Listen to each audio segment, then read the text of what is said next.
Gracias, Felipe. Bueno, pues Felipe, al que aquí veis y que me ayuda a llevar la sesión, es el responsable de Proyecto Misión Posible y él va a llevar casi todo el peso de la charla con Jesús Quintano, que es un naturalista y un experto en biodiversidad en fincas, y ellos nos van a ir dando pautas para que mejoremos la biodiversidad en fincas. Felipe nos contará luego un poquito más del Proyecto Misión Posible, que es un proyecto que tiene una parte de agricultura, de ahorro de agua y de mejora de biodiversidad en fincas, y luego tiene una parte de restauración, porque estamos trabajando en una marisma de Trebujena, en el estuario del Guadalquivir, para potenciar también la biodiversidad allí y el turismo verde en esa zona. Os cuento un poco cómo va a ser la dinámica, esperamos que esto dure una hora y cuarto. Los que lleváis más tiempo ya os hemos explicado que las preguntas y respuestas las podéis hacer abajo del todo, que hay preguntas y respuestas. Las contestaremos al final, las podéis hacer en cualquier momento y las contestaremos al final. Y bueno, yo creo que de momento esto es todo. Os dejo con Ana Gascón, que es la directora de responsabilidad corporativa de Coca-Cola Iberia. Gracias, Ana, cuando quieras.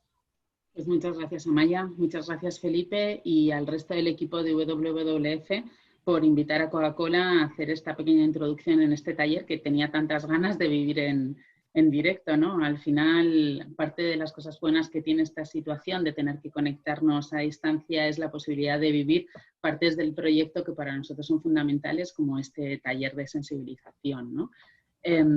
Os presento un poco quién soy yo en este caso y a quién represento, y yo represento a todo el sistema Coca-Cola en España, que está conformado por dos empresas, Coca-Cola Iberia, que es la representación de The Coca-Cola Company en España, y Coca-Cola European Partners, que es el embotellador. Este proyecto tiene sentido gracias a que está integrado en la estrategia de sostenibilidad de Coca-Cola, que se llama Avanzamos, y recaba fondos de The Coca-Cola Foundation, como ha dicho antes Amaya, que es la entidad sin ánimo de lucro dependiente de Atlanta, en Estados Unidos, que financia este tipo de iniciativas. ¿Y por qué lo hacemos? Bueno, pues porque Coca-Cola, dentro de esta estrategia de sostenibilidad, tiene un foco muy principal en agua. Nosotros tenemos un modelo de gestión sostenible del agua, no desde el principio de esta estrategia, que es 2017, sino desde hace un montón de años antes, pero bueno, un compromiso muy serio, muy firme, que nos ha permitido tener una responsabilidad en el uso del agua en todo el ciclo de utilización de Coca-Cola, ¿no? Sabemos que el agua es absolutamente indispensable para la industria alimentaria, y a vosotros no os voy a descubrir nada porque también sois expertos en este tema, pero nosotros lo utilizamos como ingrediente principal de nuestras bebidas. El 95% de prácticamente todas nuestras bebidas son agua, con lo cual imaginaos la dependencia que tenemos nosotros de este recurso. Y también lo necesitamos para el proceso de fabricación, evidentemente, ¿no? Entonces, lo que nosotros intentamos priorizar es un uso muy responsable del agua sobre los principios de economía circular.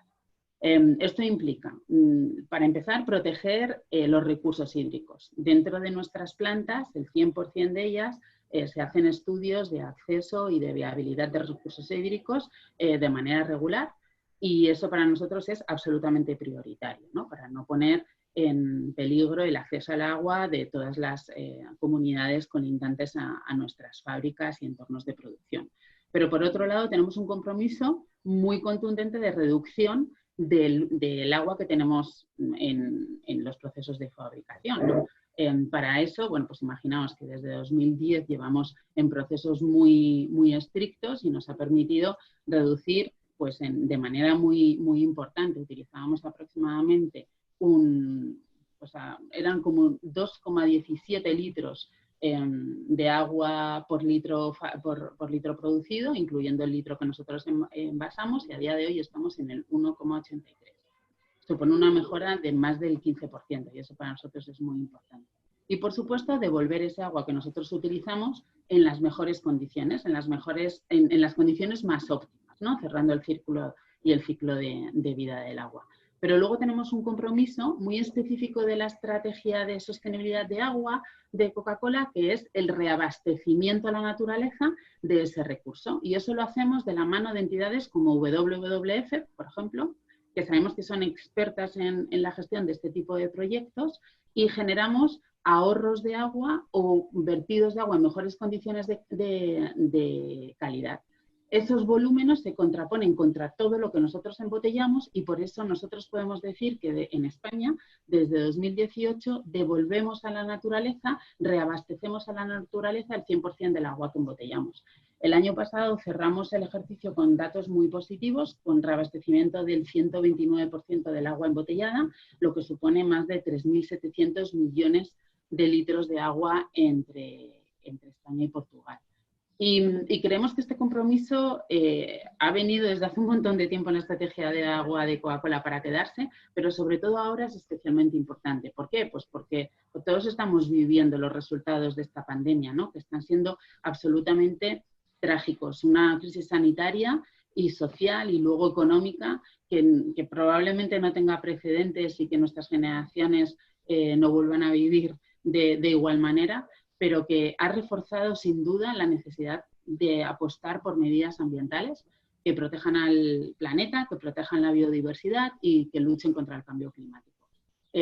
La relación de pérdida de biodiversidad, cambio climático y contaminación y aumento de estas pandemias está presentada en muchos estudios científicos, y de hecho WWF tiene un estudio que se llama, me lo apuntaba aquí en la chuletilla, Pérdida de naturaleza y pandemias, que justamente viene a explicar eso, ¿no? Cómo la conservación y la defensa de la biodiversidad puede ser una manera de prevenir futuras pandemias que, por supuesto, nadie quiere repetir. Por eso, para nosotros, desde Coca-Cola, es súper importante que nuestro compromiso con la sostenibilidad se mantenga más firme que nunca. Esto es una realidad y venimos de firmar, tanto embotellador como compañía, nuevos acuerdos marco junto con otras compañías que refuerzan ese compromiso.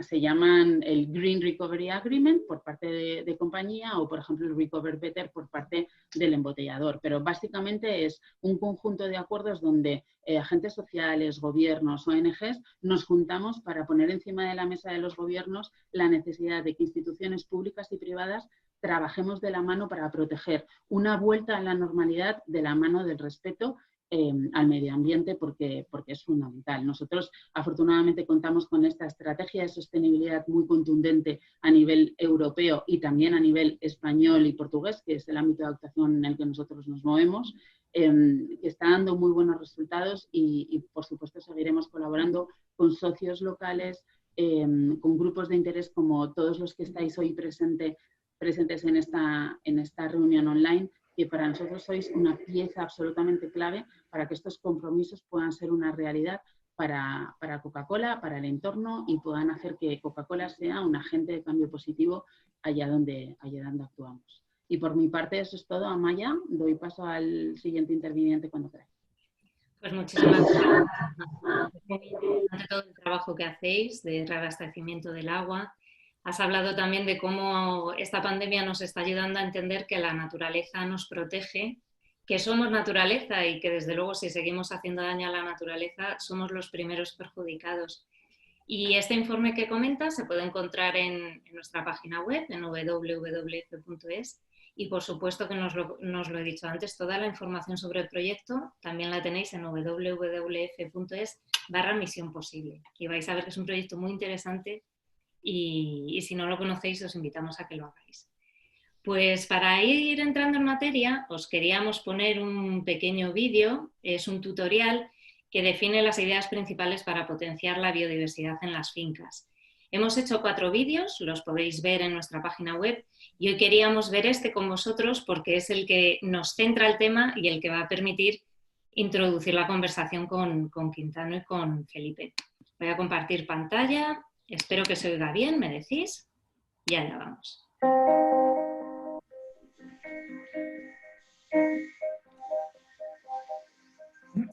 La biodiversidad es el conjunto de seres vivos, plantas, animales, microbios, ya sean silvestres o cultivados, que poblan un ecosistema. Y además constituye un factor indispensable para mantener la salud de los agroecosistemas por su papel protagonista, sobre todo en el control de plagas y enemigos de los cultivos. Pero ¿cómo podemos mejorar o aumentar la biodiversidad en nuestra finca? Pues es muy sencillo. Vamos a dar las claves para convertir vuestra explotación agrícola en un auténtico vergel donde las especies se relacionan entre sí y se equilibran. En primer lugar, hemos de saber que para poder contar con estos valiosos aliados, debemos de proveerles de un lugar de refugio donde puedan guarecerse en periodos desfavorables y, a ser posible, con flores a lo largo de todo el año. Las cubiertas vegetales, los setos y la vegetación natural son el primer frente que debemos de conservar para poder ofrecer refugio y alimento a multitud de especies beneficiosas. Por ello, una de las primeras y más eficaces medidas es dejar de usar herbicidas en lugares innecesarios, como calles o lindes de las fincas, donde en pocos meses la vegetación espontánea nos permitirá crear un hábitat idóneo para especies aliadas. Es muy importante contar con algún estanque, charca o pequeña masa de agua, donde acudirán numerosos animales a beber, y también se fomentará la presencia de anfibios, aves e insectos con la fase acuática, como son los odonatos, libélulas y caballitos del diablo, que son unos superdepredadores de plagas y que necesitan agua para reproducirse. También resulta interesante construir refugios artificiales, cajas nido, posaderos, y de esta manera fomentar la presencia de rapaces que contribuyen al control de roedores, así como montones de leña, muros de piedra. En definitiva, crear numerosos lugares donde poco a poco se irán instalando estas especies y cuyos resultados comenzaremos a notar en muy poco tiempo. Es muy importante también hacer un monitoreo constante tanto de las plagas de los cultivos, es decir, de los parásitos, como de los auxiliares, de los depredadores de los parasitoides, y por eso, en caso de aplicar tratamientos fitosanitarios, deben de realizarse en ausencia de dichas especies beneficiosas y siempre utilizando productos no perjudiciales para estas.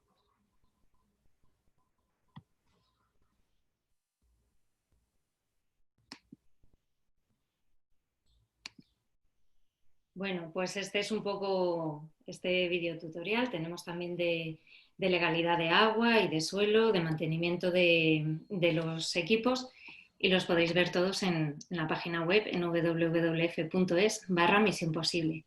Y bueno, yo creo que llega ya el momento central de la charla, esta conversación entre Felipe Fuentesart, responsable del proyecto Misión Posible, y Jesús Quintano, naturalista y experto en biodiversidad. Y ellos os van a ir dando todas las pautas. Os recuerdo que podéis hacer preguntas en el espacio de preguntas y respuestas, porque al final de la conversación tendremos un momento para ello. Pues chicos, todo vuestro. Me activo ahora sí. Bueno, pues nada, Amaya, muchas gracias. Ana, muchas gracias. Bueno, antes que nada, y empezar la conversación con Jesús, vamos también a poner simplemente 2 diapositivas para contaros en qué consiste el proyecto Misión Posible. Vamos a ver si la tecnología me deja. Se ve la pantalla, ¿verdad? Espero. Bueno, el proyecto Misión Posible es un proyecto que hacemos con The Coca-Cola Foundation en el estuario del Guadalquivir, en el valle del Guadalquivir, tomando medidas para mejorar la calidad y la cantidad de agua. En este caso trabajamos principalmente en 2 zonas o 2 retos. El proyecto tiene 2 partes, como ha dicho inicialmente Ana. Trabajamos en la restauración de una marisma en Trebujena, muy cerquita ya del final del estuario del río, que os invitamos a todos a conocer, porque la margen izquierda del río Guadalquivir es una de las zonas más desconocidas y realmente alberga una biodiversidad muy importante, y es una parte del proyecto. Y la otra parte del proyecto se centra en agricultura. En este caso estaba enfocada con cultivos de cítricos, pero esperemos poder abrir a otros muchos cultivos. Muy enfocada en la zona del Valle de Guadalquivir, trabajando con más de 600 hectáreas, sobre todo impulsando sistemas de innovación y ahorro de agua en la finca. Tenéis más información, como ha dicho Amaya, en la web del proyecto, en el enlace del proyecto. En las fincas, bueno, hay fincas por todo la vega de Guadalquivir.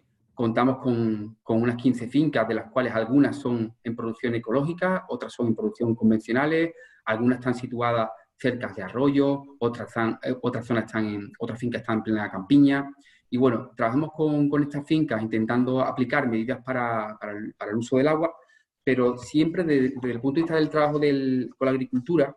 Nosotros los proyectos nos gusta trabajarlo de una manera holística, no nos gusta centrar proyectos exclusivamente en agua o proyectos en biodiversidad. Pensamos que es un todo, y los proyectos que hacemos desde WWF tienden cada vez a integrar todos los aspectos de agua, biodiversidad, buenas prácticas agrícolas y pesticidas, todos conjuntamente, que es la manera que solemos trabajar en los proyectos. voy a dejar de compartir pantalla y agradezco también ahora a Jesús Quintano, que va a ser mi acompañante. Realmente, perfectamente ahora comprenderéis que nos podemos callar y dejar que Jesús nos cuente y nos ponga en foto que seguro que nos sorprende a más de uno, ¿no? Jesús, yo quiero empezar también que nos cuentes un poco, preguntándote conociendo un poco la importancia de la biodiversidad en la actividad agrícola, ¿no? Y en la vida en general, ¿en qué estamos fallando? Sabemos que hay agricultores hay agricultores muy buenos que están haciendo cosas muy interesantes, pero en líneas generales vemos en campo que hay muchos fallos comunes. ¿Y cuáles son las malas prácticas habituales en campo que desde tu punto de vista observas y pueden ser tendencias de cambio en el futuro? Bueno, ante todo, muchísimas gracias por vuestra invitación. Y bueno, en función a tu pregunta, comentarte que efectivamente algo estamos haciendo mal, ¿no? Cuando bueno, se ha puesto de manifiesto, especialmente en los últimos años, con multitud de informes y estudios, que la agricultura se encuentra entre las principales razones de pérdida de biodiversidad a nivel global. En este sentido, estamos en un momento en el que la sociedad demanda un cambio, la biodiversidad está encima prácticamente de todas las mesas, estamos hablando de nuevas estrategias que incluyen la biodiversidad, y cuando hablamos de biodiversidad no hablamos de que hay muchos pájaros, que hay muchos animales, estamos viendo un paisaje bonito, no hablamos de parques nacionales, de parques naturales.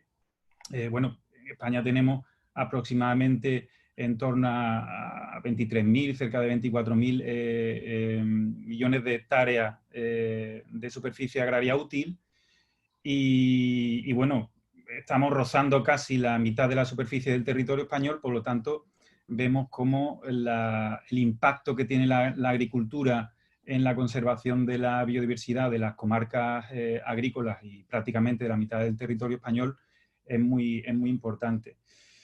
Bueno, nos encontramos en un momento en el que, a pesar de que ha habido muchos avances, de que ha habido muchos cambios, de que la tendencia actualmente es otra, estamos en un momento en el que seguimos teniendo a rasgos generales un modelo agrario que casi que fagocita y excluye, ignora todo lo que rodea al propio cultivo.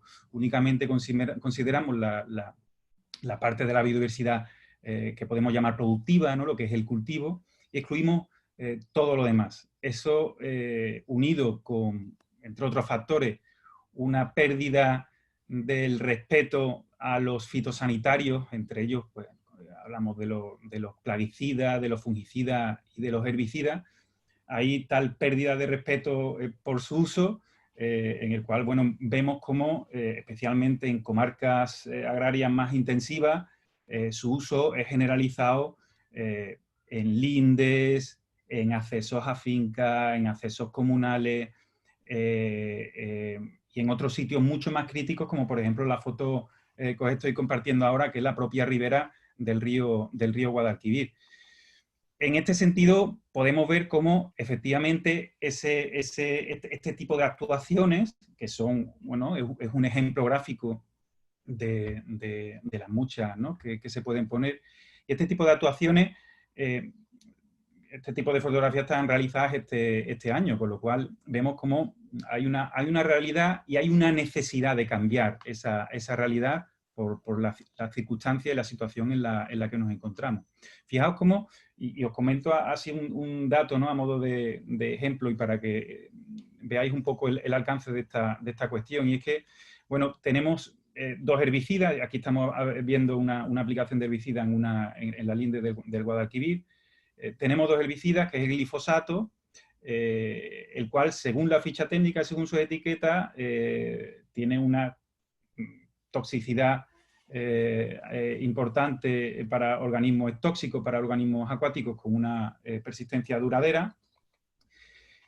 Y según los parámetros, ¿no?, de esa etiqueta y de esa ficha técnica, es necesario guardar 5 metros de distancia hacia las aguas superficiales para conservar esa contaminación que al final va a parar a esas aguas superficiales y a los organismos acuáticos, ¿no?, que ya que en ella habitan.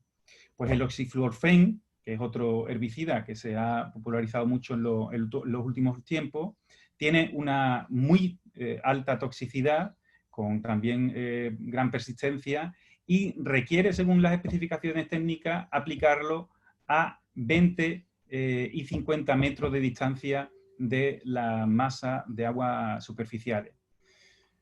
La realidad es que eso nadie lo cumple. Nadie lo cumple, ya sea por desconocimiento, nadie lo cumple, ya sea porque no se atienden a las especificaciones técnicas, y ya sea porque básicamente, como comentaba, le hemos perdido el respeto a estas cuestiones. Y eso, pues, evidentemente tiene un impacto en este caso, y como una parte importante del proyecto Misión Posible es el tema del agua, pues evidentemente tiene un impacto en el agua, y por lo tanto ese agua que además nosotros al final llegamos a consumir, llegamos a reutilizar, etcétera, no solo un impacto en la fauna, sino en nosotros mismos, ¿no? En la conservación de esos acuíferos y de esas aguas superficiales.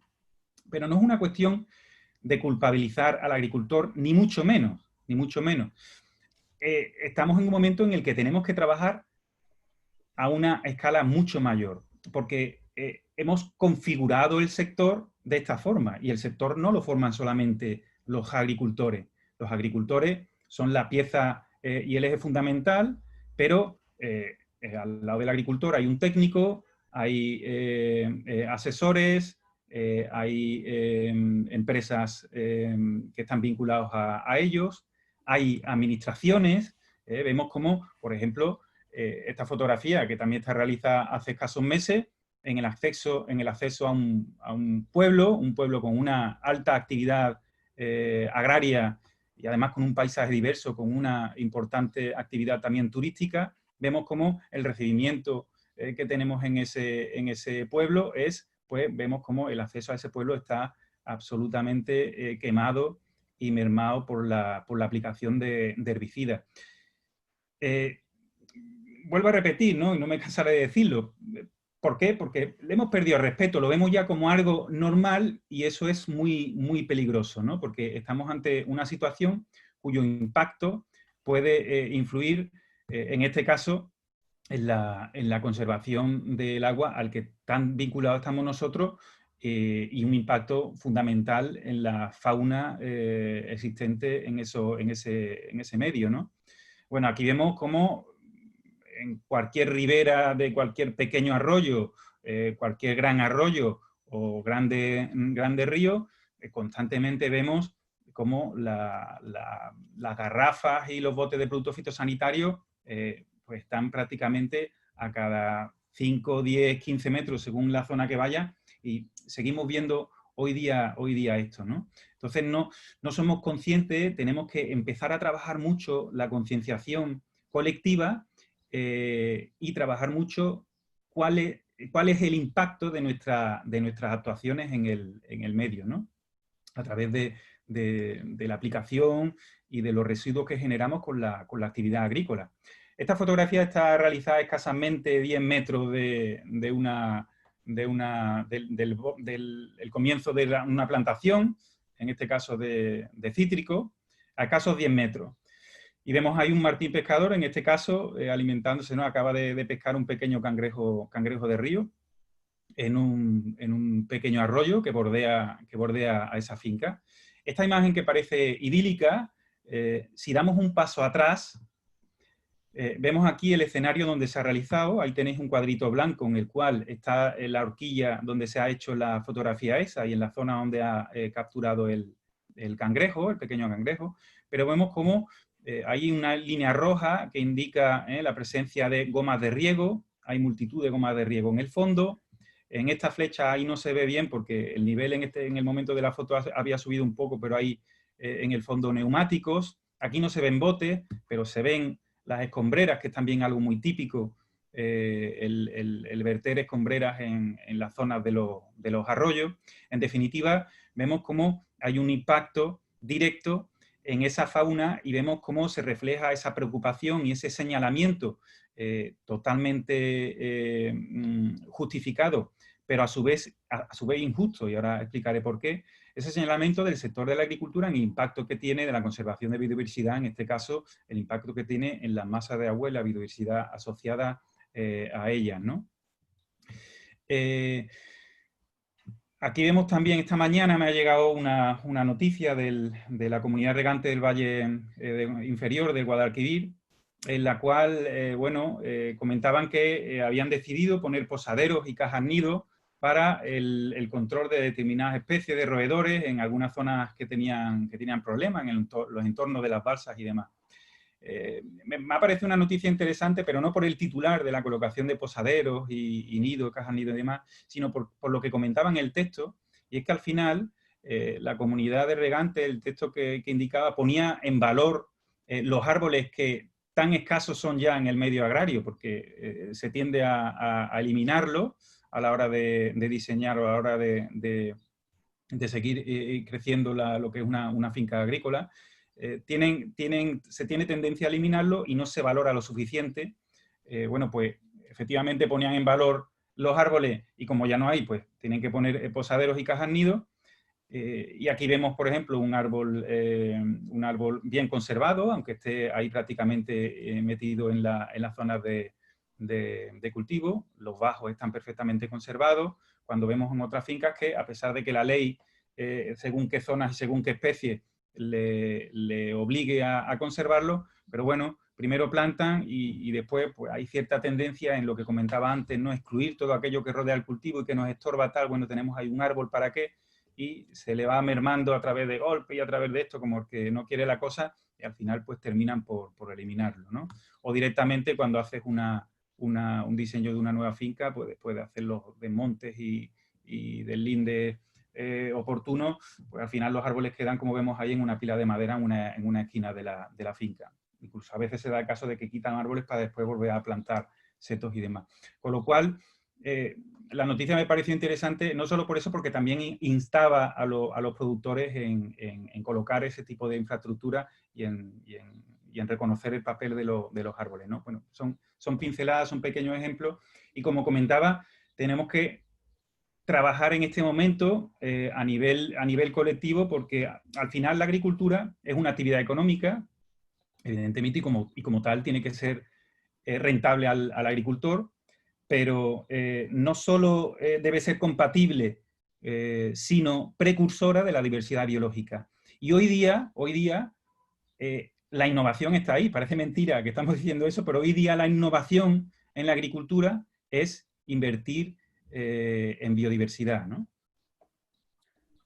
Jesús, y bueno, el tema del herbicida está claro que todos los que nos movemos por campo, quizá uno de los choques que más nos afecta, ¿no?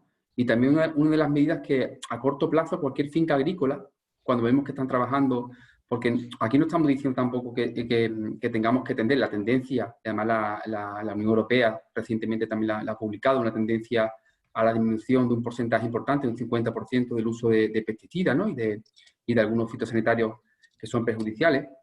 La cuestión es por qué se trata en sitios innecesarios, ¿no? Y el tema de herbicidas, por ejemplo, en lindes de arroyo o en las calles, no tiene ningún sentido, ¿no? Y hablando de ciertas zonas, nos podemos ir, por ejemplo, a la zona de Jaén, con una de las tasas de erosión más altas de Europa, cuando prácticamente el uso de herbicidas allí es importante, ¿no? A mí también me recuerda mucho el tema de herbicida, que prácticamente lo tenemos asimilado en todos los sitios, incluso el uso público ciudadano, ¿no? Incluso en colegios, ¿no? Hay casos de colegios que para eliminar la hierba en ciertos momentos del año, pues usan, en vez de procesadoras manuales, usan herbicidas, ¿no? Y algo que quizás tengamos que cambiar, pero ahí quizás un poco es también la formación. Tenemos que también trabajar mucho más en formación y en capacitación, porque muchas veces en las escuelas, en las escuelas de agrónomos, en este tipo de formaciones, nos enseñan a que el campo tiene que ser simple. Tú explicas muy bien también muchas veces que al final hemos convertido las fincas agrícolas en una fábrica de producir un alimento, y no es una fábrica de producir un alimento. Tenemos que volver a recuperar ese equilibrio, porque al final hemos simplificado todo, hemos quitado todos los vestigios, hemos quitado los árboles dispersos que había, los linderos, para dejar simplemente cultivo, cultivo, cultivo, que eso a la larga es también perjudicial, ¿no? Nosotros también como entidad de conservación de la naturaleza, históricamente hemos estado vinculadas a grandes mamíferos, ¿no? En temas de flora y fauna, ¿no? Pero las más específicas, pues a lince, a ballenas, a rinocerontes. Pero muchas veces también nos damos cuenta que tenemos una serie de aliados naturales en la agricultura, que muchos de ellos no se ven, que muchos de ellos son microscópicos, incluso ellos te tienes que acercar mucho para observarlos y diferenciarlos, ¿no?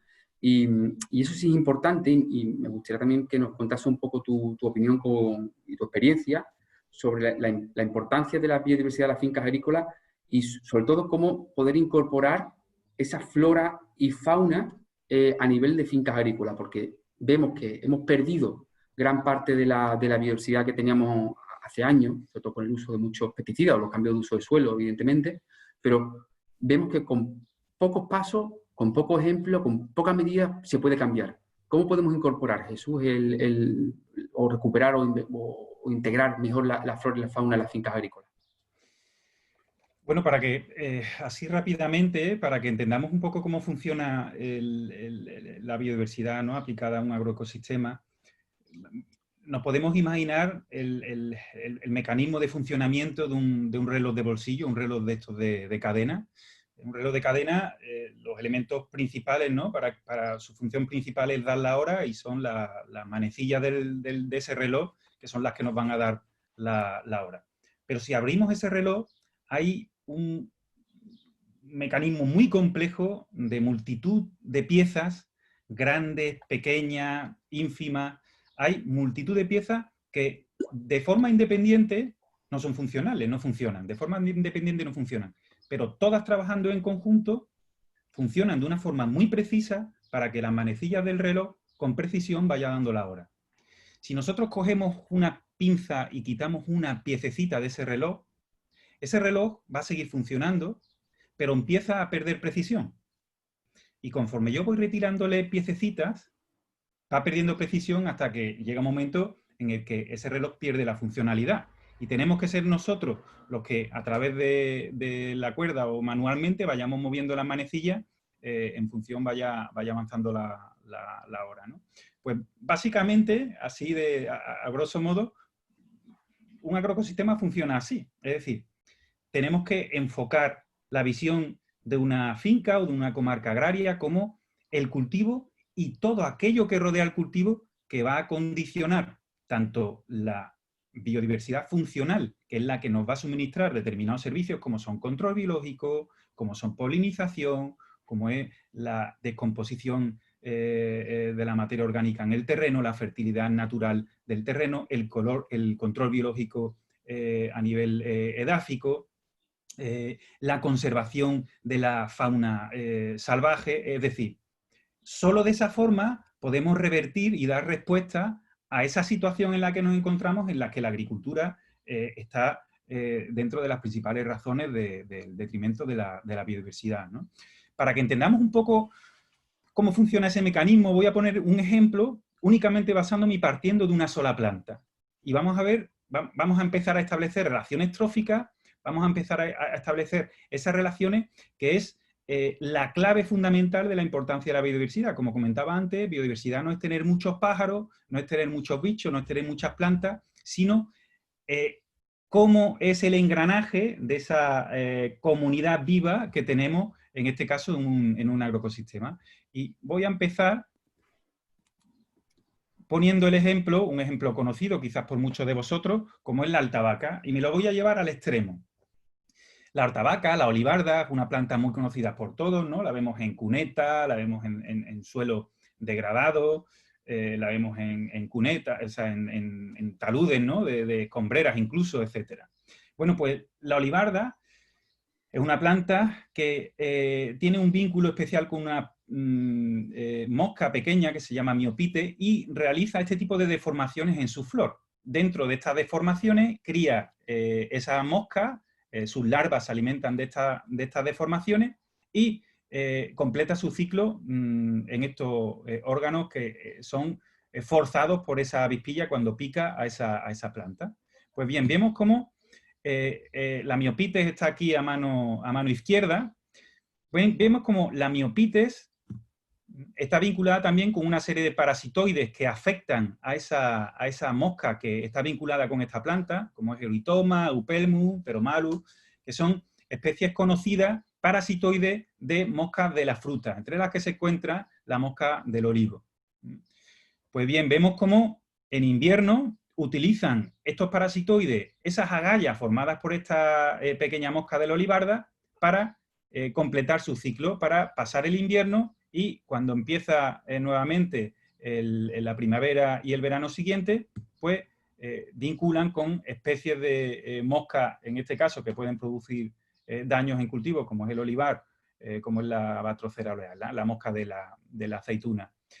Y siguiendo tirando del hilo, ¿no?, y estableciendo relaciones, la olivarda tiene un pulgón que es específico de esta planta. Es un pulgón específico y alrededor de ese pulgón, pues evidentemente, si hay presencia de esa planta y el entorno es hostil, vemos cómo acuden insectos auxiliares como la conocida crisopa. Vemos una larva de crisopa en plena acción, ¿no?, alimentándose de ese pulgón de la olivarda.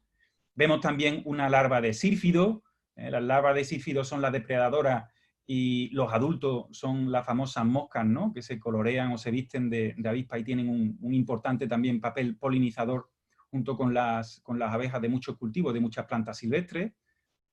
Y seguimos tirando de ese hilo y estableciendo relaciones, y vemos más depredadores, en este caso la mosca plateada, la leucopi. Vemos arriba comiendo ese pulgón, y abajo vemos una larva también de afidolete, de mosquito depredador. El afidolete es uno de los agentes de control biológico de pulgón más potentes en cultivos, tanto protegidos como en cultivos frutales, etc. Es un muy buen agente de control de insectos como el pulgón, especialmente de pulgones que no tienen parasitoides que les afecten.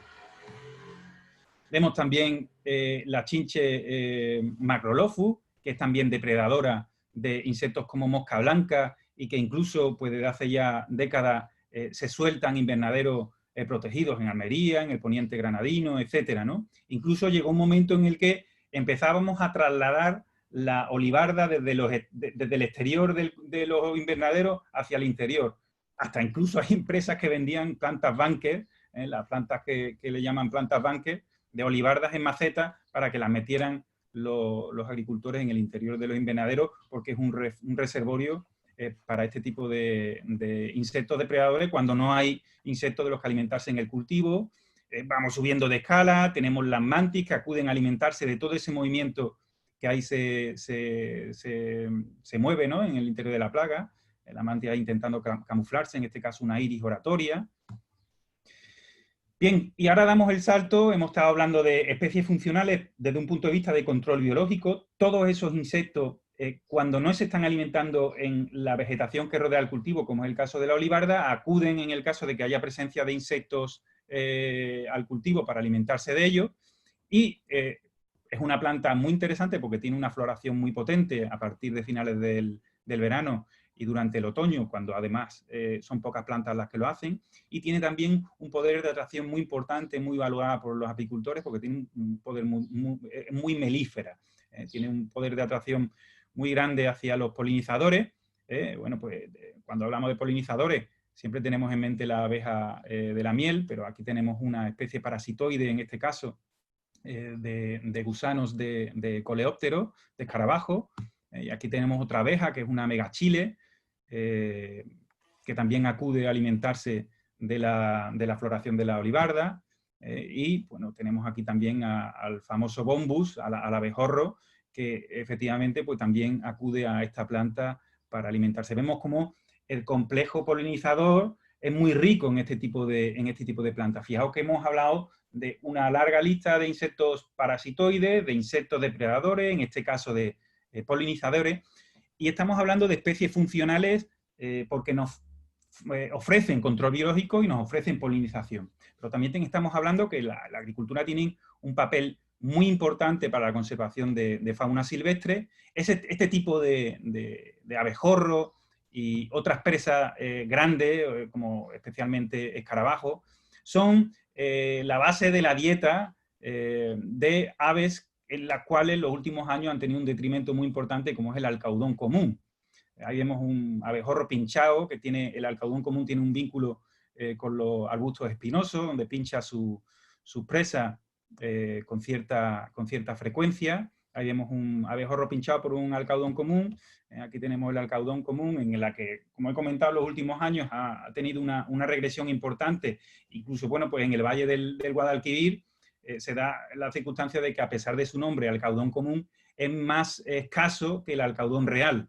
El alcaudón común hoy día es más escaso que el real en comarcas como la del valle del Guadalquivir, ¿no? Y tiene un vínculo, como he comentado, una base importante de la dieta en insectos, especialmente tamaño grande, aunque también caza pequeños reptiles, pequeños roedores y demás. Pero bueno, esa disminución de insectos que también se ha puesto de manifiesto en los últimos años, y esa intensificación o esa posible causa, ¿no?, de la intensificación de la agricultura, están afectando a aves como estas, ¿no? Y un ejemplo totalmente distinto, aunque también hablamos de la misma planta, sin dejar de hablar de la olivarda, para que veáis cómo podemos tensar la cuerda en este caso. Hoy día se está hablando mucho de los subtropicales, etcétera. Bueno, aquí vemos una fotografía de una nueva plantación, una plantación nueva de mangos en Vélez, Málaga. Vemos como abajo hay olivarda. Estas son las líneas que están junto a un corredor biológico que se ha estructurado en el diseño de esa plantación, en una finca en producción ecológica, y se ha estructurado un corredor que vertebra toda la finca de norte a sur, en la cual no solo hay movimiento de especies funcionales que nos ofrecen control biológico o polinización, sino también de otras especies tan emblemáticas en la zona como es el camaleón. Ahí vemos un camaleón en la planta de mango, y aquí vemos una olivarda, ¿no? Aquí en este corredor biológico vemos al fondo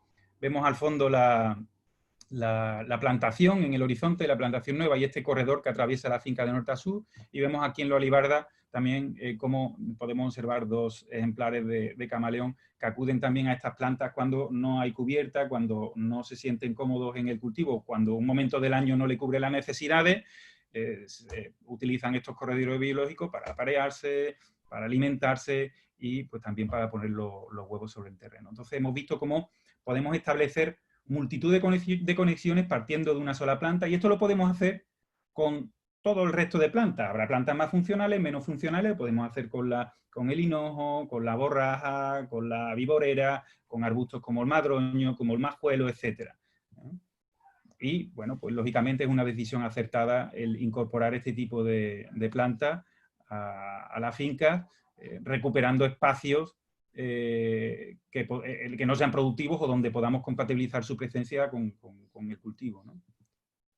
Por lo tanto, en nuestras manos está, ¿no?, la decisión de contar con un reloj en el que tengamos que estar constantemente dándole cuerda a la manecilla, es decir, utilizando constantemente inputs, ¿no?, que llamamos fertilizantes fitosanitarios, aplicando insectos a través de suelta, etcétera, con una baja funcionalidad del entorno y del suelo, de la tierra, o bueno, podemos optar por otro tipo de modelos, como vemos aquí, en el cual integramos el entorno, no solo en los alrededores del cultivo, sino en su interior, ¿no?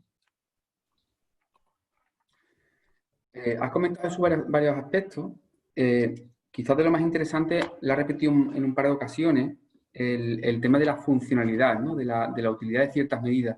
Cierto, cuando hablamos de medidas para implantar en fincas agrícolas para mejorar la biodiversidad, no estamos creando nada novedoso. Es decir, el trabajo con posaderos de rapaces, con cajas nido, con corredores ecológicos, con introducción de especies, es algo que se hace ya hace muchos años en muchos proyectos.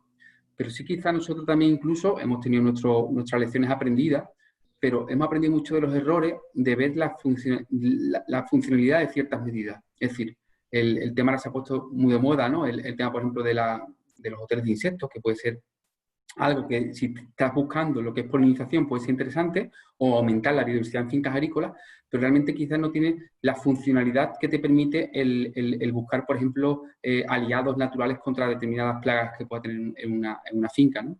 O el introducir cajas nidos en fincas, por ejemplo, si tienes estructuras vegetales, si tienes bosques, si tienes árboles dispersos que te puedan permitir, ¿no? Es algo importante también de trabajar, y yo creo que hay muchísima documentación al respecto muy interesante. has puesto imágenes de muchos sitios diferentes, has puesto cultivos de cítrico en el Valle del Guadalquivir, tropicales en Málaga, olivares en Campiña. A la hora de diseñar o de evaluar flora y fauna, evidentemente es muy importante el trabajo previo, ¿no? Y en este caso, el contar con expertos en la materia es fundamental. Y como quien dice, ¿no? Cada finca es un mundo. No es lo mismo trabajar en una finca que tenga la suerte de estar rodeada por arroyos o lindando con bosque, que te permita trabajar en cierta conectividad o que tenga cierta afluencia de especies, o trabajar en una finca rodeada de cultivos intensivos, ¿no? Mucho más complicado desde el punto de vista de la biodiversidad. Nos gustaría también que nos explicases un poco la importancia del trabajo previo, de ese trabajo previo antes de instalar una medida, del reconocimiento, del trabajo previo, de la evaluación de los valores naturales de las fincas. Sí, bueno, el trabajo previo es fundamental, ¿no? Porque digamos que ganamos y recuperamos de allí donde vamos a establecer una finca, ¿no? En el caso de que estemos hablando de una finca nueva, ¿no? De rediseñar una plantación. Aquí debemos de tener en cuenta un poco para saber o adelantarnos a los problemas que podemos tener. La dimensión, la biodiversidad la podemos dimensionar, ¿no? Podemos hablar de biodiversidad a escala global, podemos hablar de biodiversidad a nivel nacional, a nivel comarcal, incluso pues, a nivel, como estamos hablando, de finca. Evidentemente, vamos a tener una biodiversidad diferente la comarca de la Alpujarra a una biodiversidad diferente en el valle del Bajo Guadalquivir o en el poniente almeriense. Y dentro, por ejemplo, de un sector específico, como es los cítricos, ¿no? Vamos a tener unas condiciones distintas en el valle del Bajo Guadalquivir, en el que estamos hablando de fincas, de fincas agrícolas citrícolas de tamaño medio, tamaño grande, a si nos vamos a Valencia, en la que estamos hablando prácticamente de minifundios, ¿no? de una atomización dentro de lo que es la homogeneidad de las comarcas citrícolas de allí, en la que todo lo que hay son cítricos, pero las fincas son muy pequeñas, ¿no? Entonces, en este sentido, ¿por qué digo esto, no? Porque la biodiversidad, ¿no? Está muy condicionada a las características del entorno en el que vamos a trabajar. En primer lugar, más allá del manejo que tenga la finca. Es decir, el entorno es el que nos va a condicionar en primera instancia esa diversidad biológica que vayamos a tener en la finca. Evidentemente, en segundo lugar, es el manejo que hagamos de la finca. Podemos tener un entorno estupendo, pero si hacemos un manejo muy intensivo y un manejo irracional, ejemplos como el que os ponía al principio, ¿no? Si estamos echando herbicida a diestro y siniestro por toda la superficie, independientemente de si hay cultivo o no, aplicando tratamientos porque lo tengo marcado en el calendario, que parece mentira, pero todavía sigue existiendo los tratamientos por calendarios, ¿no? Es decir, si realizamos tratamientos a diestro y siniestro sin ningún tipo de fundamento o de necesidad, pues evidentemente, independientemente de ese entorno, la diversidad biológica que vamos a encontrar en esa finca va a estar muy, muy mermada, va a ser muy impermeable a esa diversidad.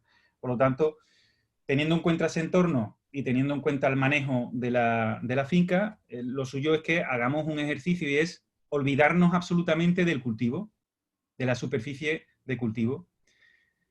De esa forma va a aflorar, vamos a poder ver de forma clara cuáles son esas infraestructuras ecológicas que contamos en la finca, esos setos, esos taludes, esas zonas no productivas que vamos a poder recuperar, donde tengamos opción de recuperar para fomentar la biodiversidad funcional. Evidentemente no vamos a quitar cultivo para ponerla, no vamos a ponerla en zonas donde nos pueda perjudicar al cultivo, pero las fincas tienen multitud de rincones que podemos recuperar sin entorpecer ni sin afectar en absoluto al cultivo, y solamente con el ejercicio de olvidarnos absolutamente y hacer un análisis completo de la finca, olvidándonos del cultivo, van a salir a flote, ¿no? Y teniendo en cuenta ese marco, tenemos que empezar a trabajar. Y es importante también, no solo la formación, sino la implicación de los productores, del agricultor en este caso, y del equipo de trabajo, el agricultor, el técnico, los monitoreadores. Es muy importante que a la hora de diseñar este tipo de estrategias, ya sea a través de un consultor, a través de una empresa, de forma propia, etcétera, que lo hagamos de forma consensuada y concienciando a todo el equipo de trabajo, porque al final una finca, bueno, hay casos que solamente la lleva un productor y él se lo guisa y él se lo come, pero en la mayoría de los casos hay cierto equipo detrás, por lo tanto es necesario que sean también partícipes de ese proceso. De modo que vayamos cambiando también esa mentalidad y esa concepción, ¿no?, que tenemos del entorno del cultivo y vayamos ampliando ese concepto que tenemos todos, ¿no?, de la biodiversidad en las fincas, ¿no? Por lo tanto, teniendo en cuenta todo este tipo de cuestiones, teniendo en cuenta las características de la finca y las condiciones en las que nos encontremos, pues de esa forma podemos empezar a establecer estrategias para implantar. Es importante tenerlo en cuenta porque, bueno, hay veces que tenemos árboles secos y ponemos posaderos al lado, cuando ya de por sí el posadero lo que hace es suplir precisamente esos árboles secos o esa arboleda que no tenemos en finca, o hay veces que directamente pensamos en comprar una mezcla de semillas para realizar cubiertas cuando realmente y no sabemos la capacidad de recuperación que tiene el banco de semillas. Yo, por mi experiencia, en la mayoría de los casos, de una forma espectacular, y en apenas 2 o 3 años la inversión floral a la hora de minimizar o eliminar el uso de herbicidas, especialmente en las calles, afecta de una forma tremenda al incremento de la funcionalidad de las especies que allí hay, ¿no? Y a veces pues, es mejor invertir esas semillas y esa inversión, ¿no?, en semillas, en bandas en las lindes o en taludes, recuperar ese tipo de espacio que en el propio cultivo a nivel de cubiertas vegetales, ¿no? Entonces, Jesús, las principales medidas que tú puedes realizar para potenciar la biodiversidad de la finca, ¿cuáles consideras tú que son las medidas más oportunas, ¿no? Porque conocemos muchas, has nombrado ya, has dado pinceladas de algunas de ellas. Sí, mira, en principio las principales medidas, evidentemente, es recuperar cubiertas vegetales, o sea, las que tenemos todo el mundo en la cabeza, ¿no? Cubiertas vegetales, recuperar zonas de talude, es decir, todo lo que sea invertir y recuperar en vegetación que rodea el cultivo, vegetación que ofrezca floración, que ofrezca refugio y una zona idónea de reproducción, que son realmente son las 3 necesidades básicas que necesita cualquier ser vivo, ¿no? Entre ellos todos esos insectos, todos esos organismos que nos van a suministrar control biológico y polinización, entre otras funciones, ¿no? Pues todo lo que sea invertir en eso, eso que tenemos ganado. Todo lo que sea recuperar e implantar setos, todo lo que sea respetar y recuperar arboleda que tengamos, tanto viva como muerta. Los árboles muertos muchas veces son más funcionales casi que los vivos, dependiendo de la especie, dependiendo del tamaño, porque bueno, ahí se refugian multitud de aves en función de si tienen hueco o no, los agujeros que hacen los xilófagos, ¿no? Los comedores de madera constituyen una zona de nidificación para abejas impresionante. Hay árboles muertos que son verdaderos hervideros de abejas. Por lo tanto, tenemos que ir recuperando y considerando todos esos elementos del agroecosistema. Voy a poner aquí algunas presentaciones. Cuando tenemos arboleda en las lindes o en el interior y establecemos corredores biológicos, tenemos que dejar espacio a esos corredores biológicos, es decir, a la hora de dimensionar nuestra plantación, vemos aquí como en la zona baja, se ha ido respetando la línea de plantación, dándole el espacio necesario para esa arboleda. Si hiciéramos una plantación en el margen izquierdo, tendríamos que tener también esa consideración para que esta arboleda, a base básicamente de acebuches, que son bastante bastante añosos cumplan con una funcionalidad importante como reservorio de multitud de insectos como crisopas, parasitoides de cochinilla y también de fauna salvaje como es el caso de mochuelos, búhos chicos, etcétera, ¿no? Por ejemplo, en esos que vemos ahí, en la zona baja, vemos cómo se han recopilado ahí nidos de búhos chicos y en 2 hegarópilas de las 30 que se están analizando. Jesús, bueno, pues... no estás compartiendo la diapositiva. Ah, perdón.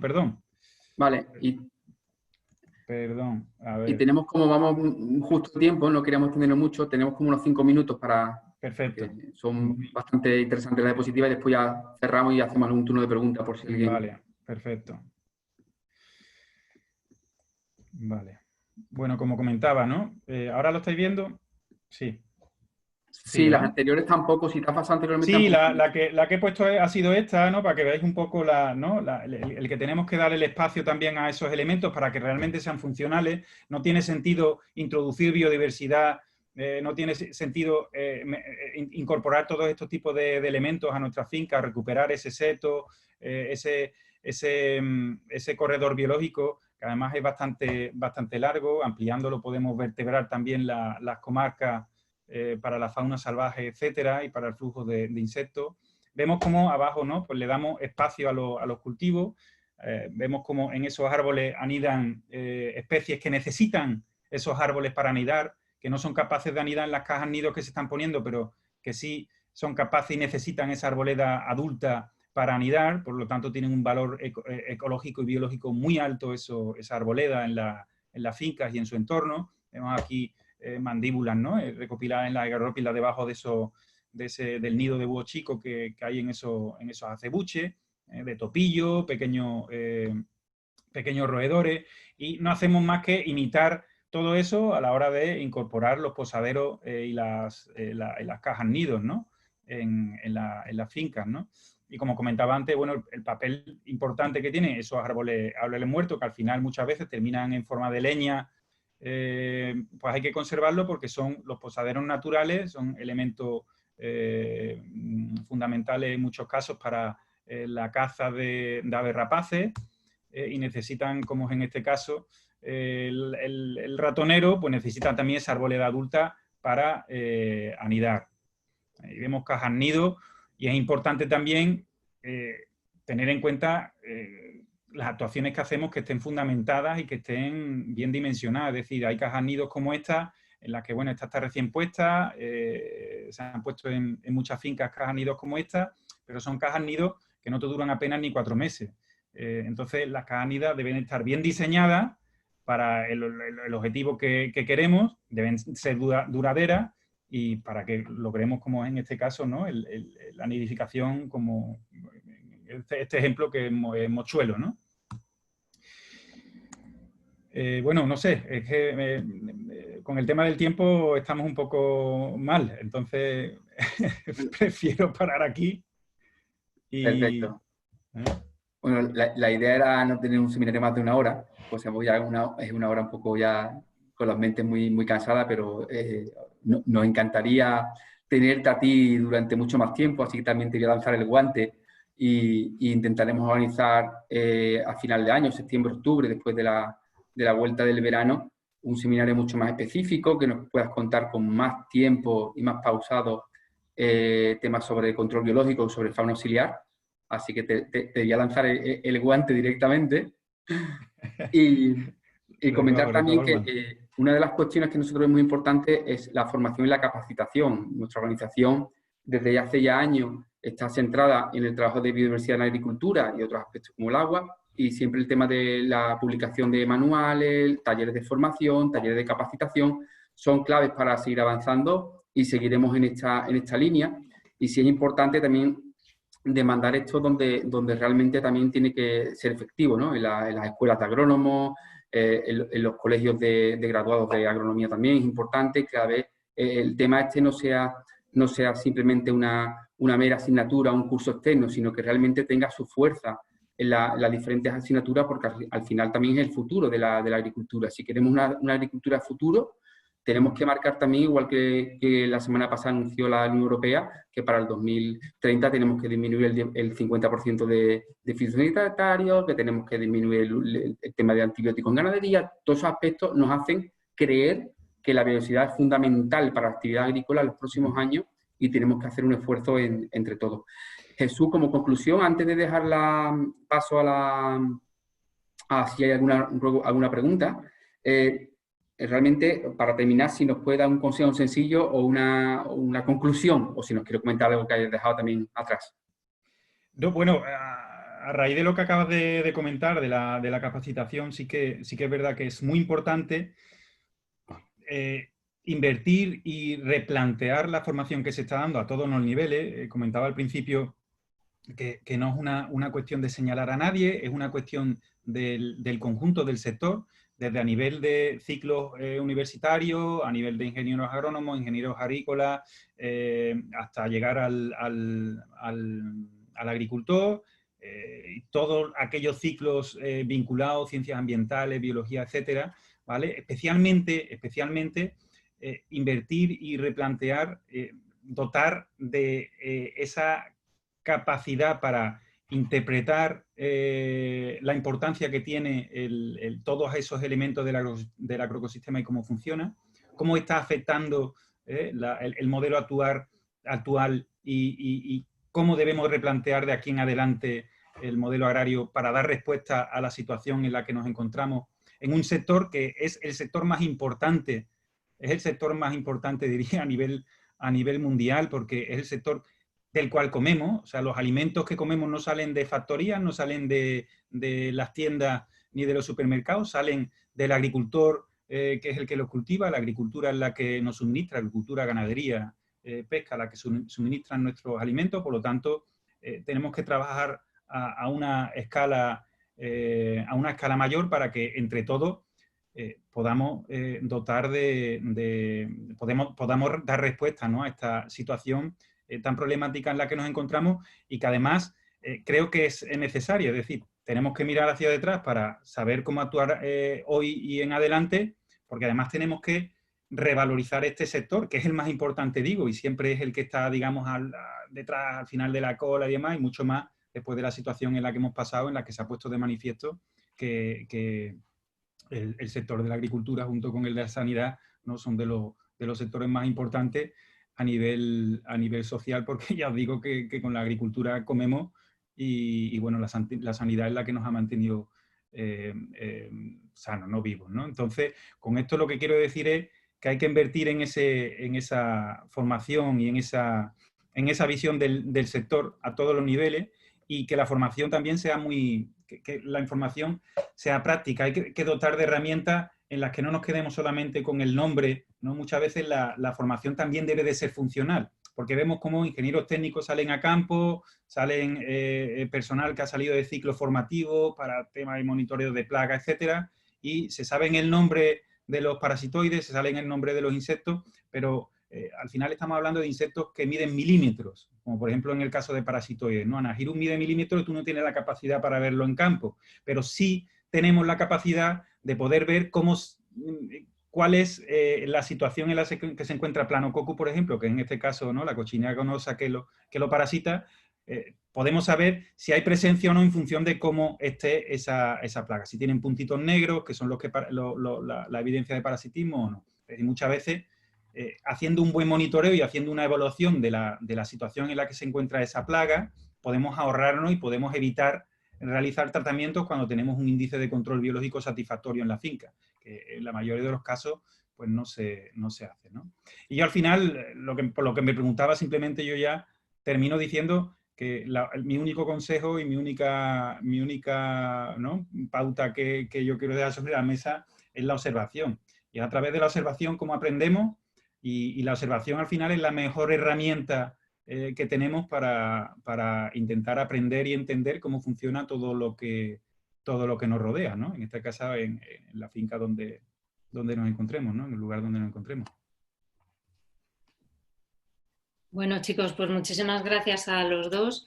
Jesús, siento que te hayas quedado sin tiempo para seguir contándonos todas estas cosas, Pero bueno, ya habrá ocasiones, pero como Sí, dice... sí, yo es que me pongo a hablar y no, no se me va.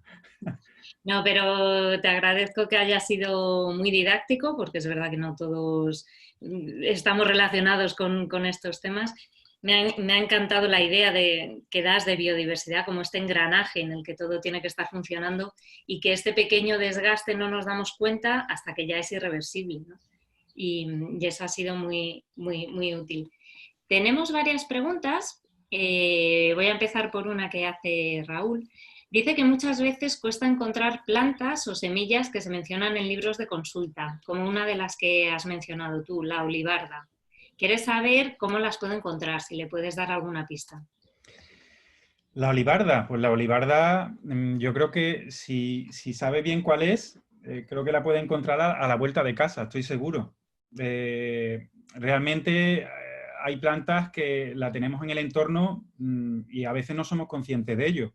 Como he comentado, hay veces que basta con acercarse a cualquier cuneta o a cualquier linde o analizando la cubierta vegetal de una finca, podemos encontrar la especie que buscamos. En cualquier caso, hoy día hay empresas también que se dedican a la reproducción y a la venta de semillas de especies silvestres. Aquí en Andalucía tenemos varias y bueno, pues en caso necesario son interesantes acudir a estas empresas para realizar la compra de las especies que queramos. Pero ya os digo que en muchos casos, dependiendo sobre todo de la cantidad y de la especie que tengamos, porque en unos casos es más fácil recolectar semillas que en otros, en el caso de la olivarda, te puedo asegurar que cuando llegue el mes de octubre, aproximadamente, de octubre, septiembre, octubre, te puedes hinchar de coger semilla, metiendo la planta cuando esté con los capítulos florales ya hechos semilla, metes una bolsa en la planta, la sacude y cuando sacas la bolsa la tiene llena de semillas. Pues bueno, a ver si ese truco le ayuda a Raúl y a los demás. Si queréis hacer preguntas, tenéis en la parte de abajo una casillita que pone preguntas y respuestas, porque hay una mano levantada, pero si nos puede hacer la pregunta a través de ahí, pues muchísimo mejor. Jorge quiere saber si nos puedes poner algún ejemplo o indicadores concretos que demuestren la efectividad de los tratamientos biológicos. Indicadores de efectividad de tratamiento biológico. Sí, o ejemplos. De tratamiento biológico. O sea, de aplicar tratamiento biológico, de aplicar organismos para control biológico, ¿no? De hacer sueltas de insectos o de... Sí, bueno, un ejemplo... Sí, creo que la pregunta va por ahí. Sí, bueno, ejemplos, mira, podemos poner dos ejemplos básicos. Sobre todo eso se nota mucho en los parasitoides. Si hablamos de pulgones, ya sabéis, la mayoría, que cuando actúan los parasitoides sobre los pulgones, las avispillas parasitoides de pulgones, Aphidium, Lysifleus, etcétera, lo que forman es una momia, ¿vale? El pulgón adquiere un color atabacado, se vuelve redondo, se vuelve inmóvil y ese, por ejemplo, es un indicador que necesitamos conocer para poder evaluar el nivel de parasitismo que hay en una planta, ¿no? En un cultivo. Hay muchas veces y de hecho hay veces que, bueno, como comento, ¿no? Hay encargados de finca, hay titulares de finca, hay agricultores que no conocen eso y aplican tratamientos cuando tenemos a lo mejor índices de parasitismo del 70, del 80% y esperando una semana vemos cómo, especialmente en determinadas especies como Aphigosipien, cítrico, etcétera, tienen unos niveles de parasitismo, especialmente cuando utilizamos materias activas con baja carga tóxica, etcétera, tiene un parasitismo tremendo, ¿no? En el caso, por ejemplo, de Planococcus pasa lo mismo. Hay muchos productores que tienen focos de Planococcus, pero que dice, bueno, yo no sé si tengo Planococcus o no, yo nunca tengo problema, pero es que tiene una inercia de parasitismo por parte de Anagyrus muy potente. El Anagyrus lo que hace es, cuando parasita a Planococcus, deja un punto, una marca negra en el Planococcus. Por lo tanto, independientemente de que no conozcamos la avispilla, independientemente de que no nos acordemos del nombre, la forma de saber si tenemos parasitismo de Planococcus o no es ver y analizar si la población que tenemos de cotonés, de cochinilla algodonosa sobre el cultivo, tiene esos puntos negros o no. Por lo tanto, podemos ver también cómo va evolucionando el parasitismo y si es necesario realizar tratamiento o no en según qué momento, ¿no? Tenemos otra pregunta que creo que Felipe la quería contestar. Felipe. Sí, ¿cuál de ellas? La de Blanca. Blanca Casares pregunta por el tema de la ivermectina, ¿no? La verdad que es un tema muy interesante. No tenemos en breve nosotros, pero un tema que nos gustaría abordar con tiempo. Pero sí te digo que este jueves, creo recordar que SEAE, que la Sociedad Española de Agricultura Ecológica, organiza una charla con investigadores de la Universidad de Alicante, creo recordar, con Verdú, que han analizado mucho el tema del uso de ivermectina en Doñana, ¿vale? Por si te sirve también de información. Ahí tenemos un ejemplo más, ¿no? Para los que no conozcan el tema de la ivermectina, del impacto que tiene, en este caso, el uso de la ivermectina en ganadería, que es un antiparasitario que al final va en los excrementos del ganado y afecta a toda la comunidad de descomponedores existentes, entre los que se encuentran los escarabajos peloteros, ¿no? Los conocidos escarabajos peloteros, que tienen un papel tan importante en la fertilidad natural de nuestras praderas, de nuestras dehesas, etcétera, ¿no? Perfecto. Tenemos otra pregunta que está relacionada con un aspecto del proyecto. No sé si, Ana, a lo mejor tú también quieres aportar algo aquí. Y nos preguntan si podemos hablar un poco más de la parte de ahorro de agua de Misión Posible. Es verdad que hemos hablado mucho aquí de la parte de biodiversidad, pero en la parte de agricultura tenemos una parte muy importante y central de ahorro de agua. No sé si Felipe o Ana, ¿quién quiere contestar? Técnicamente en el proyecto contestar mejor desde el punto de vista técnico. Sí, es lo que iba a decir, bueno, que técnicamente haremos ya seminarios específicos del tema de agua, porque también veis que los vídeos que están colgados, algunos de ellos explican un poco el funcionamiento. Nosotros el proyecto, como trabajamos, bueno, en todos los proyectos que hacemos nosotros, todas las fincas que trabajan, previamente trabajamos en legalidad en el uso del agua, pasan por un informe de uso legal del agua para garantizar que solo trabajamos con fincas que tengan el derecho al agua. Y luego trabajamos con sistemas y con una empresa de sistemas de innovación de sondas de humedad de suelo, de trabajo con dendrometría en tronco y con teledetección. O sea, un sistema de control de planta, suelo, clima, como muchos sistemas que ya conocéis, muchos proyectos que intentamos siempre minimizar el consumo de agua.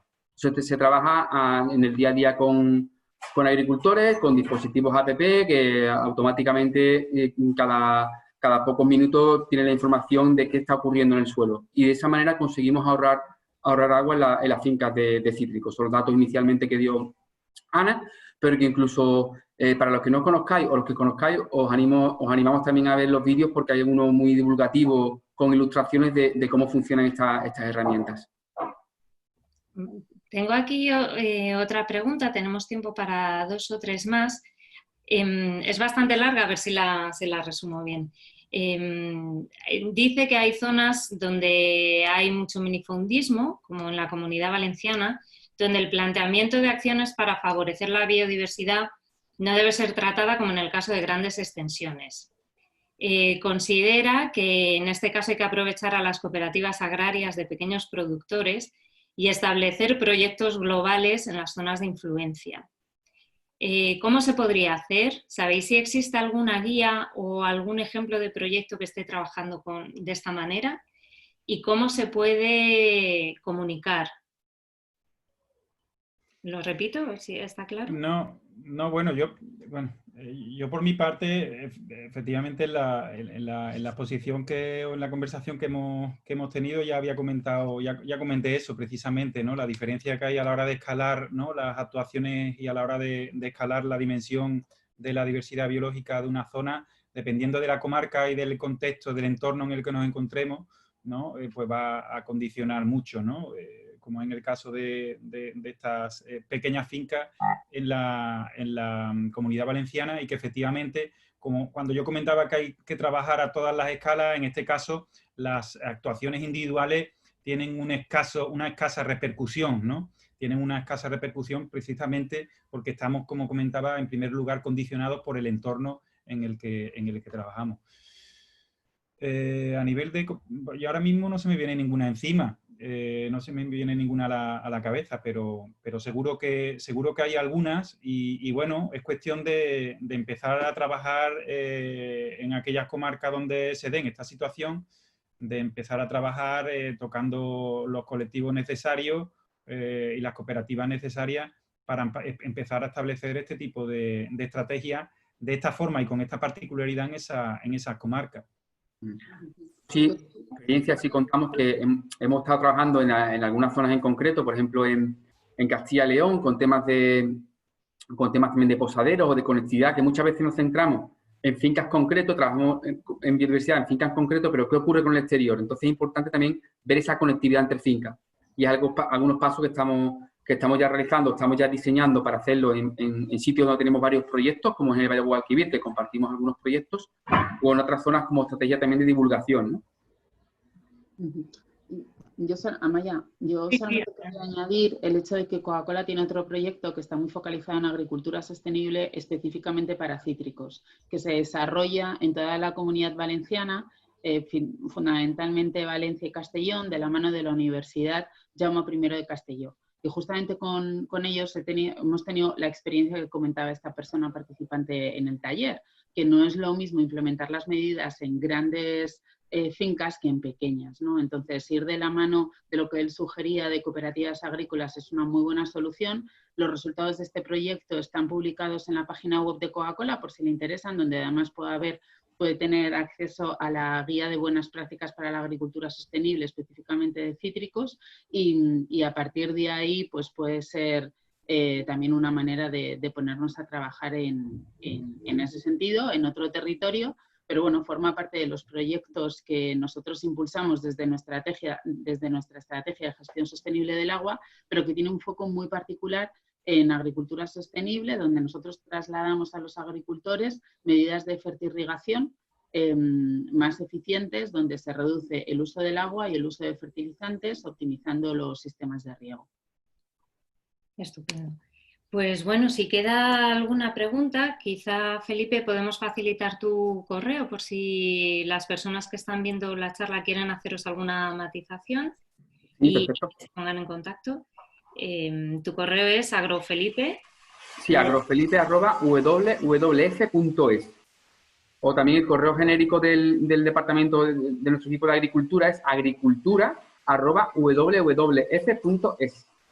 Porque seguro que se han quedado cosas en el tintero y que queréis comentarlas con Felipe o con... Sí, han comentado al final dónde podían encontrar los vídeos que decíamos sobre el tema del agua, los nuevos vídeos, y simplemente recordar que en la página web, que www.f.es, hay una sección que es Misión Posible. Dentro de los equipos hay un equipo de aguas y ahí está el proyecto Misión Posible, que tenéis toda la información. Y si vais al departamento o al programa de alimentos y agricultura, ahí tendréis también parte del trabajo que hacemos en agricultura con otros muchos manuales que hemos elaborado en estos años de proyectos.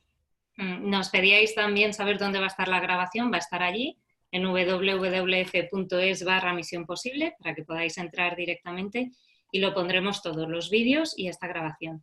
Quiero daros las gracias. Mucha gente en el chat te ha dado las gracias, Jesús, por la explicación. Muchísimas gracias a Ana y a Felipe, a Coca-Cola Iberia y a Coca-Cola European Partners. Y bueno, que ha sido un placer y que es un gusto hablar de biodiversidad siempre, y también acompañada muchísimo más. Así que hasta la próxima. Muchísimas gracias a todos por haber estado con nosotros esta tarde. Un abrazo. Muchas gracias. Gracias, hasta la próxima. Chao.